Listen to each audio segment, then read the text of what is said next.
தருமபுரி சட்டமன்ற தொகுதி பாமக வேட்பாளர் சௌமியா அன்புமணி நல்லம்பள்ளி ஒன்றியத்திற்குட்பட்ட சந்தனூரான் கொட்டாய் பகுதியில் தீவிர வாக்கு சேகரிப்பில் ஈடுபட்டார். அப்போது மக்களிடையே பேசிய அவர், தருமபுரி மாவட்டத்தின் நீண்டகால தண்ணீர் பிரச்சினைக்கு தன்னிடம் ஒரு சிறந்த தீர்வு மற்றும் திட்டம் இருப்பதாக தெரிவித்தார். அந்த திட்டத்தை செயல்படுத்தும் வலிமை தற்போது மக்கள் கைகளில்தான் இருப்பதாகவும், அதிமுக தலைமையிலான கூட்டணியில் போட்டியிடும் தமக்கு மக்கள் ஆதரவளிக்க வேண்டும் என்றும் அவர் கேட்டுக்கொண்டார். தருமபுரி மாவட்டத்தின் முன்னேற்றத்திற்காக தான் வைத்துள்ள சிறப்பான திட்டங்களை நிறைவேற்ற மாம்பழ சின்னத்தில் வாக்களித்து தன்னை வெற்றி பெறச் செய்யுமாறும் அவர் வேண்டுகோள் விடுத்தார்.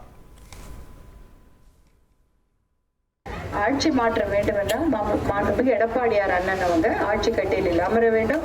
அவர் முதலமைச்சராக வரும்போதுதான் தருமபுரி மாவட்டத்துடைய தண்ணீர் பிரச்சனை தீர்ப்பதாக வாக்குறுதி கொடுத்துட்டு போயிருக்காரு. எங்க நம்ம தருமபுரி மண்டல பிரச்சாரம் பண்ணும்பொழுது சொல்றார், காவிரி உபரிநீர் திட்டத்தை கண்டிப்பா நான் கொண்டு வருவேன். ஆகையால் அந்த திட்டம் நம்ம ஊருக்கு வரணும். இனி செல்லும் இடமெல்லாம் செய்தி.